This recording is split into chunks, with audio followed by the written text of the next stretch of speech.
So apparently my rents are going up, like a lot. I don't mean this penthouse. The penthouse is safe. I just renewed it in June. $11,500 per month is what I pay here, if you wanted to know. But my business, my Airbnb business, our rents are going up as of September over $1 million a year. That's a lot of rent increase, and I'm actually kind of happy about it in a way. So let me tell you what's up, because this company, we're expanding, we're moving fast, and you can kind of share in some of our successes this year, and maybe you can learn something too, as always, because that's what this channel is good for. Let's jump in. Welcome back, YouTube world. To catch you up, we're operating for what, 7 years now? And we're about 120-ish properties, and I said we're gonna be adding some properties. Well, out of nowhere, all the landlords in the world start calling us back, and they wanna do some business. And so August and September, somewhere between 70 and 105 properties, we're gonna be adding to our portfolio, which is a lot of properties, and it's gonna be a lot of staging, a lot of furniture, a lot of craziness is gonna happen. And I think what you guys might wanna know is, how do we get these deals? Where are they and why, right? Why? You guys already know that I'm already in Houston, Austin, Dallas, Fort Worth, Philadelphia, and some suburbs. We're in Rowlett, we're in Richardson, we're in Addison, we're in Arlington. So that puts us roughly at 9 or 10-ish cities is where we are. Houston, we're actually doubling down big time on Houston. I think that there's been a lot of flushing out of the market. A lot of people have quit. And so we're gonna get into Houston, a few different buildings, one west side, kind of like Energy Corridor, and then one super east like Baytown. So we're gonna add Baytown technically to our city list. We're also adding Waco. We are still negotiating deals with Austin. We've got 11-ish stores in Austin, but we have a 40-door deal with this property management company. We're, of course, queued to pick up more. And there's a landlord in Philadelphia we picked up 5 doors with, and we're massaging that deal and deciding when is the right time to add more there. Depending on the ones that we do sign, we have 70 pretty much clocked and locked in, and then the rest of them we're negotiating could lead to 105. Now, our average rent rates are probably $1,300 to $1,700 per month is what's normal for us, but lately we've been finding a lot of syndicate deals, a lot of B-class property deals where the rents are even as low as say $1,000 a month. Like our ones in Austin, our rents are that low, which makes it super easy to be profitable. It's actually kind of insane. We've also used some furniture staging companies for some of these deals. We actually used a company called Inhabitor in Austin. We're using a company called Bongo for Baytown. We're gonna do some of our own staging, of course, on the west side of Houston, and then, you know, Waco, we're gonna figure that out too. I'm gonna be doing a future video on Bongo, Inhabitor, and those types of like rent to own furniture, and there's, you know, contract to install, because that's gonna be kind of cool. Speaking of which, I actually just got back from Austin, and while I was down there, I decided to stay at the Nativo building. If any of you guys don't know what it is, Nativo is an apartment complex, high-rise building where you can rent and then run your Airbnb business out of your home. You already have permission. The place is nice, it gets the job done, they're collecting good money. Austin's a very profitable place. This is right down by Rainey Street, great location, but most of the deals that I see that are like this aren't actually good deals. So if you're considering getting to something like Nativo or another, you know, own to Airbnb or rent to Airbnb place where they advertise it, in my history, any place that leads with yes, you can Airbnb, they're gonna take too much money from you. A lot of times, of course, the rent's gonna be premium, but then they also want 25% of your revenue on top of you paying rent. So you paying rent and 25% of revenue is just gonna be a bad deal. If you're looking for a place that you can live and then also Airbnb while you're gone and just get some monies back towards your rent, that's what this is primarily for, but it's not gonna be a good deal as an operator. So just leave those deals alone. If you wanna do what I do, we're looking for landlords who never really thought that doing short-term rentals could solve their problems, so we get to solve their problems. And that leads me to my 70 to 105 deals that we're talking about. All of these deals have free rent, 4 weeks, 6 weeks, or 10 weeks of rent for free. The deal in Baytown, we're getting 4 weeks of rent for free, no money down, no security deposit, no application, nothing like that. We're gonna pay the first prorated month of rent, and then the next month of rent is free. So our startup costs are really, really cheap.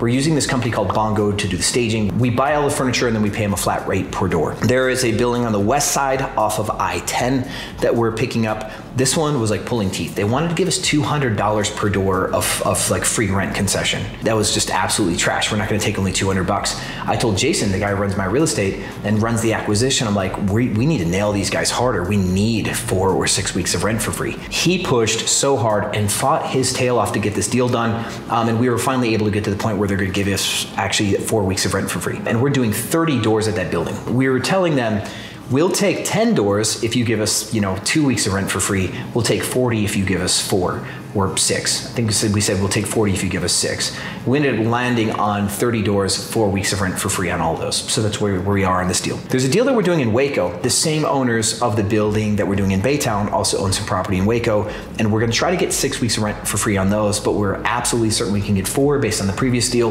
We're gonna use the fact that it's a new city for us to try to like lock in 6 weeks of free rent instead of 4. And then our deals in Austin and Philadelphia both come with 8 and 10 weeks of rent for free.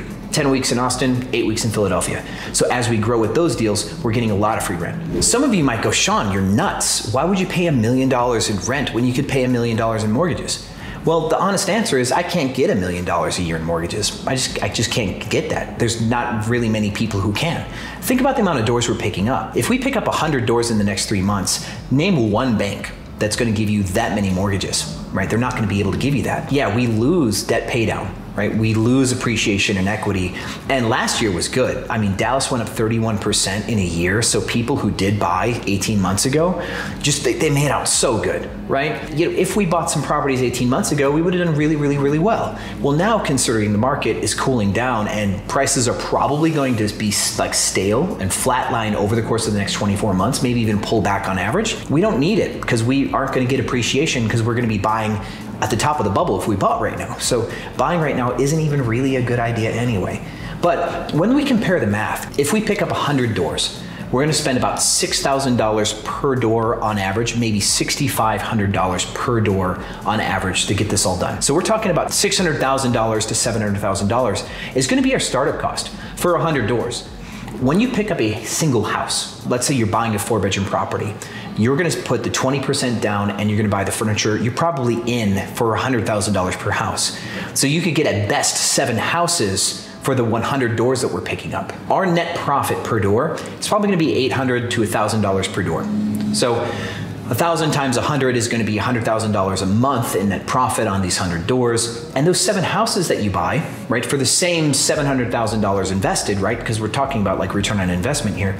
The 7 houses that you buy, you know, they might revenue $12,000 and then you might make $7,000 net income per door, which is just under $50,000. And then you get some appreciation and debt pay down and stuff like that. If you bought 7 houses, you might get about $5,000 to $8,000 per month in debt pay down over time. Your first couple of years, you get almost no debt pay down. You guys know that, right? That the beginning of any mortgage, the majority of your payment is interest. You'll make almost no principal payment in the first year, very little. You know, halfway through your loan, 15 years from now, 20 years from now, you'll get some good debt pay down. But if we're looking at the numbers today, like this year, next year, you're really only making about $50,000, $55,000 net income on your property while we're making over $100,000. Like, and that's a good scenario for the owner of 7. Now, another thing about this too, is it starts to beg the question of scale and beg the question of different options that come to play here. Now, at scale with 100 doors, we're gonna hire our housekeepers by the hour. We talk about this all the time. Somebody with 7 houses, they can start to hire some housekeepers by the hour, but it's gonna be a little fickle. It's gonna be probably the very start of somebody, you know, starting to scale. And this is gonna be right at that like growing pain point. So I really want any of you guys who own properties to buy 7 or 20 properties and hire your own housekeepers. And this is right break in there where you can start to get your housekeepers for cheaper. This is right where you start to get some scale. On your way up to 7 houses, you're not gonna have that advantage of scale, so your housekeepings are gonna be expensive. Another element here to talk about the difference between arbitrage and owning in this case is how fast you can get these doors done.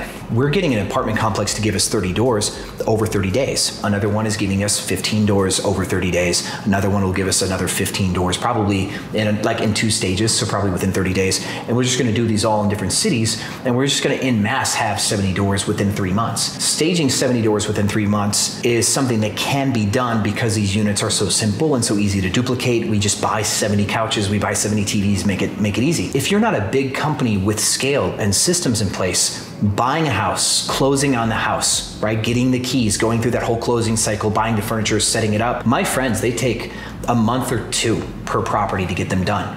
And when you're hunting for a house, you need to find a house that you can get at a value because you need to buy the right property. If you just bought any property on the planet to Airbnb, you might overpay. You might get locked into a property that's got some repair problems and now you're stuck doing 2 months of repair on that building, stuff like that. You kind of have to shop around. It's really hard to find 7 houses in 3 months. don't you think? So let alone get the mortgages. If you want to go fast, if you want to start making $50,000 or $100,000 a month and you have the cash position, like say $500,000 to buy stuff or do arbitrage, hands down, arbitrage is the way to go. There's just actually not even another way to slice it. I started in this industry 2014, very end of 2014, cusping into 15. Started with one property, $4,000 into it. Never took any debt, no investors. I've owned this business all by myself the entire time. And we snowballed that into what you see today. The ability for us to go nail 100 doors inside of a few months. That's from just snowballing the profits. A lot of my friends do Airbnb and they own them, and they've got 3 properties, 4 properties, 5 properties after doing business since like 2017 or 18. And my first scale, we started picking up a lot of doors right before the Super Bowl in Houston 2017. So I think like January 2017, coming into February, we have 10 doors at the time. So we went from 10 to 120, and now we're gonna be near 200, which is really cool. Both can scale, they just scale at their own rates depending on how you do this. And arguably in a down market where these make less money, they don't make $800 or $1,000 a month per property, they only make $300 to $400 a month, or they break even, then yeah, oops, our business isn't doing as well. So you could always argue that. You can always argue that. But in the case where you're trying to grow a business and achieve scale and get advantages through scale, having the numbers helps. Where with a homeowner, a lot of these homeowners have co-hosts. This is the honest truth. And co-hosts will take the first 25% of profit that you make. You make $10,000 on a property, they're gonna keep $2,500 and then hand you the $7,500 after the fact. But if your property only makes $5,000, they're gonna keep $1,000 and hand you the $4,000 after the fact. So the co-host always makes the money. This proves what I've been saying for the longest time. This is not some impossible feat. This is not some special circumstance. Getting free rent should be the status quo in growing your business like this. And this proves the model. This proves that it can be done, and we do it over and over and over again. 4 weeks of rent for free, 6 weeks of rent for free on 100-ish doors, or even on just 70. Let's say we only do 70. We're talking about $105,000 to $135,000 of free rent. $130,000 of free cash that we just get in our pocket. Where a lot of other people, a lot of other Airbnb operators, and a lot of other gurus don't teach you to get free rent. They just don't know how to negotiate that well. They don't have the sales experience to do so. And they'll say, hey, go get the place. Maybe even pay more rent or give double a security deposit. Just do whatever it takes to get the door.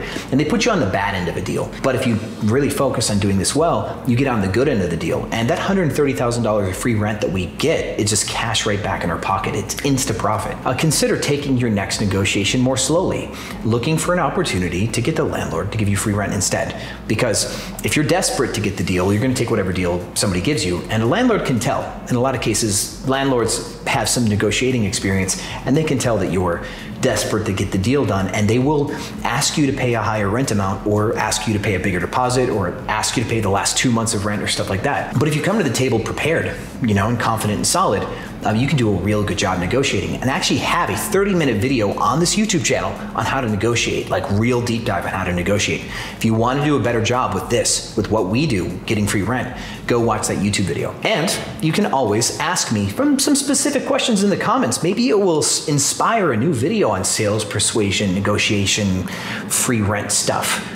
Put it in the comments, we'll have a conversation, and maybe I'll make a video just for you. Thanks so much for watching this, guys, and as always, I'll see you on the other side.